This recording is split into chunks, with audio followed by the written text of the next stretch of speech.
जय हिंद क्लास। मेरा नाम पुरुषोत्तम कुमार है और आज हम क्या पढ़ेंगे, परीक्षा मंथन जो बुक है कंप्यूटर के लिए। मैंने बोला था ना, या तो परीक्षा मंथन और या तो लूसेंट, उसका दोनों का कोई भी बुक आपको पूरा कंप्यूटर के लिए खत्म करना है, जिससे 20 क्वेश्चंस, जिससे 20 क्वेश्चंस आपके आते हैं। परीक्षा मंथन का एक मैंने पूरा सीरीज चला रखा है जिसमें एक टॉपिक चल रहा है कंप्यूटर एक परिचय, जिसको इंग्लिश में बोलते हैं इंट्रोडक्शन टू कंप्यूटर। ठीक है, इसके अंतर्गत जितने सारे आपके तथ्य और सार थे और जितने ऑब्जेक्टिव टाइप क्वेश्चन थे वो सारे मैंने एक जगह करके आपको बता रहा हूं। ठीक है, तो चलो फिर शुरू करते हैं। Let's start. पहला क्वेश्चन क्या है? पहला क्वेश्चन है जेएसपी का मतलब है। पूछेगा कि जेएसपी का मतलब क्या है। ऑप्शन ए रहेगा जावा सिंपल पेजेस, ऑप्शन बी रहेगा जावा सिस्टम प्रोटोकॉल, ऑप्शन सी रहेगा जावा सर्वर पेजेस और ऑप्शन डी रहेगा जावा सर्वर प्रोटोकॉल। आपको याद कर लेना है, आपको ये चीज याद कर लेना है कि भैया जेएसपी का मतलब क्या है, मतलब फुल फॉर्म क्या है। तो जेएसपी का मतलब होता है Java server pages. Option C इसका सही हो जाएगा। क्या आंसर होगा? Java server pages. J for Java, S for server और पी फॉर पेजेस। ठीक है, तो ऑप्शन सी सही हो जाएगा। ठीक है जी। सेकंड क्वेश्चन, सेकंड क्वेश्चन क्या है? WORM क्या है?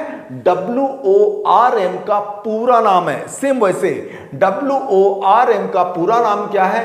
ऑप्शन ए है write once read many, option B है write read memory, option C है वाइट ओनली रीड मेमोरी और ऑप्शन डी है रीड राइट मेमोरी। ठीक है, तो WORM का पूरा नाम क्या है? Write once. क्या है? Write once read many. Write मतलब W, वंस मतलब O, R मतलब रीड और M for many. Write once read many. आपका ऑप्शन ए सही हो जाएगा। ठीक है, तो ऑप्शन ए सही हो गया। चलो अब तीसरा क्वेश्चन क्या है? तीसरा क्वेश्चन देखिए, उपयोगकर्ता, ध्यान से सुनिएगा, उपयोगकर्ता इंटरफेस के संबंध में संक्षिप्ताक्षर CUI किसके लिए प्रयोग किया जाता है? ऑप्शन ए है कमांड लाइन इंटरप्ट के लिए, ऑप्शन बी क्या है? कमांड लाइन इंटरफेस के लिए, ऑप्शन सी क्या है? Common language interface, option D है कमांड लैंग्वेज इंटरप्ट। ठीक है, तो किसके लिए? इंटरफेस के संबंध में। कौन सा? तो command line interface. Option B सही हो जाएगा। CUI किसके लिए प्रयोग किया जाता है? कमांड लाइन इंटरफेस के लिए, तो ऑप्शन बी सही हो जाएगा। ठीक है, चलो अब चौथा क्वेश्चन क्या है? देखिए, निम्नलिखित विकल्पों में से कंपाइल टाइम त्रुटि चुनिए। क्या कह रहा है? निम्नलिखित विकल्पों में से जो विकल्प दिए गए हैं उसमें से कंपाइल टाइम त्रुटि चुनिए। ऑप्शन ए है लॉजिक त्रुटि, ऑप्शन बी है सिंटैक्स त्रुटि, ऑप्शन सी है एप्लीकेशन त्रुटि, ऑप्शन डी है टेस्टिंग त्रुटि। ठीक है, तो निम्नलिखित विकल्पों में से कंपाइल टाइम त्रुटि जो होता है वो सिंटैक्स त्रुटि होता है। क्या है? सिंटैक्स त्रुटि, तो ऑप्शन बी सही हो जाएगा। ठीक है जी। चलो पांचवा क्वेश्चन, पांचवा क्वेश्चन क्या है? Which of the following is known as the brain of the computer. मतलब क्या हुआ कि निम्नलिखित में से किसे कंप्यूटर के मस्तिष्क के रूप में जाना जाता है? इसको इंग्लिश में लिख दिया है कि which of the following is known as the brain of the computer. मतलब कि किसे कंप्यूटर के मस्तिष्क के रूप में जाना जाता है? Option A ALU, option B ROM ROM, option C CPU, option D RAM। तो ये तो बच्चों को मालूम होगा। क्या कंप्यूटर के मस्तिष्क के रूप में जाना जाता है? CPU को, तो ऑप्शन सी सही हो जाएगा। ठीक है, चलो छठवां क्वेश्चन क्या है? निम्नलिखित में से कौन सा वीडियो कॉन्फ्रेंसिंग सिस्टम के लिए एक आवश्यक घटक नहीं है पूछ रहा है। तो वीडियो कॉन्फ्रेंसिंग सिस्टम के लिए कौन सा आवश्यक घटक नहीं है? तो वीडियो कैमरा, पहला option, B option display device, option C telephone, option D microphone. तो आवश्यक घटक नहीं है वीडियो कॉन्फ्रेंसिंग के लिए भैया जी टेलीफोन। टेलीफोन को कोई जरूरत नहीं है किसके लिए, वीडियो कॉन्फ्रेंसिंग सिस्टम के लिए। ठीक है, तो ऑप्शन सी सही हो जाएगा। ठीक है, सातवां क्वेश्चन क्या है कि निम्नलिखित में से कौन सी साइबर अपराध की दो आवश्यक विशेषताएं हैं। ठीक है, साइबर अपराध की दो आवश्यक विशेषताएं हैं। ऑप्शन ए रहेगा कार्य प्रणाली के रूप में कंप्यूटर प्रौद्योगिकी तथा पर्यावरण की अखंडता। ठीक है, ऑप्शन बी रहेगा अपराधी की कंप्यूटर दक्षता तथा दो बार लिख दिया है, शिकार की कंप्यूटर प्रौद्योगिकी से अनभिज्ञता। ऑप्शन सी रहेगा हार्डवेयर तथा सॉफ्टवेयर और ऑप्शन डी रहेगा हैकर्स तथा क्रैकर्स। ठीक है, तो अब इसमें बताइए कि साइबर अपराध की दो आवश्यक विशेषताएं क्या है, अपराधी की कंप्यूटर दक्षता तथा शिकार की कंप्यूटर प्रौद्योगिकी से अनभिज्ञता।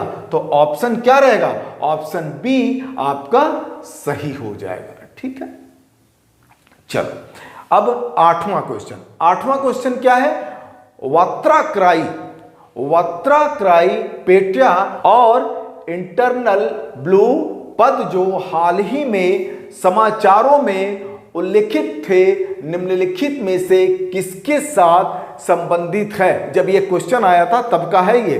ठीक है, ऑप्शन ए है एक्सोप्लैनेट्स, ऑप्शन बी है प्रछत्र मुद्रा जिसको क्रिप्टो करेंसी बोलते हैं, ऑप्शन सी है साइबर आक्रमण और ऑप्शन डी है लघु उपग्रह। ठीक है, तो जो वात्राकाई पेटिया और इटर्नल ब्लू पद जो हाल ही में समाचार पत्रों में उल्लेखित थे इनमें से किसके साथ संबंधित है, साइबर आक्रमण से संबंधित है। किससे, साइबर आक्रमण से संबंधित है। उस समय का करंट अफेयर से ये क्वेश्चन पूछा गया था। ठीक है, कंप्यूटर से रिलेट करके। ठीक है, चलो नौवां क्वेश्चन है कि निम्नलिखित में से कौन सा या कौन से सही हैं या सही हैं।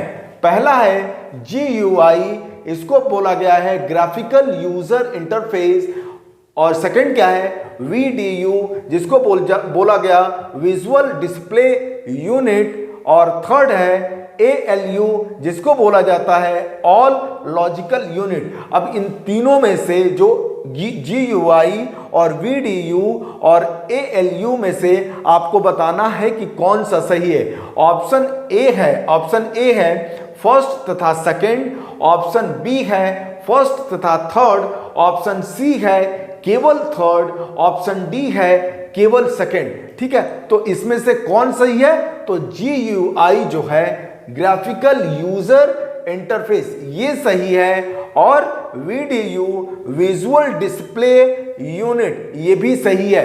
ठीक है, और ये गलत है, ALU गलत है। तो कौन सा सही हो जाएगा, फर्स्ट और सेकंड किस में दिया है, ऑप्शन ए में, तो ऑप्शन ए सही हो जाएगा। फर्स्ट तथा सेकंड सही हो जाएगा। ठीक है, 10वां क्वेश्चन है फ्लैश ड्राइव को लोकप्रिय रूप से के नाम से जाना जाता है। फ्लैश ड्राइव को लोकप्रिय रूप से के नाम से जाना जाता है। ऑप्शन ए है माइक्रो प्रोसेसर, ऑप्शन बी है रैम, ऑप्शन सी है रोम, ऑप्शन डी है पेन ड्राइव।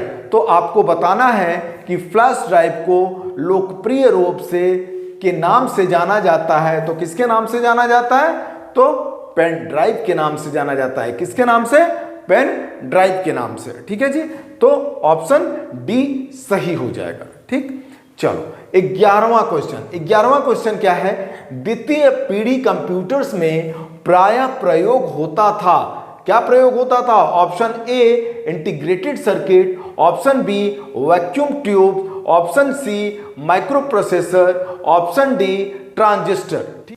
द्वितीय पीढ़ी कंप्यूटर्स में प्रायः प्रयोग होता था। क्या प्रयोग होता था भाई, तो ट्रांजिस्टर प्रयोग होता था। ठीक है, द्वितीय पीढ़ी कंप्यूटर्स में क्या प्रयोग होता था, ट्रांजिस्टर प्रयोग होता था, तो ऑप्शन डी सही हो जाएगा। ठीक है, 12वां क्वेश्चन क्या है कि द्वितीय पीढ़ी के कंप्यूटर्स का कार्यकाल कितना था भाई? ऑप्शन ए 1940 से 1956, ऑप्शन बी 1963 से 1972, ऑप्शन सी 1957 से 1962, ऑप्शन डी 1973 से वर्तमान। तो द्वितीय पीढ़ी के कंप्यूटर्स का कार्यकाल कितना था? तो कार्यकाल इसका कितना था? 1957 से 1962। ठीक है, तो ऑप्शन सी सही हो जाएगा। चलो, आज 1 से लेके 12 तक मैंने आज आपको फिर कंप्यूटर एक परिचय के बारे में जितने सारे क्वेश्चंस थे उतने कंप्लीट करा दिए। ठीक है, चलो, उम्मीद करता हूं कि आपको अच्छा लगा होगा। अगर अच्छा लगा है तो इसको रिवीजन करते रहिएगा ताकि याद हो जाए। 20 नंबर की बात है, 20 नंबर यहां से आता ही आता है कंप्यूटर से। ठीक है, चाहे वो यूपीएससी ROAR हो और चाहे हाईकोर्ट ROAR हो। ठीक है, चलो फिर, थैंक यू सो मच, जय हिंद।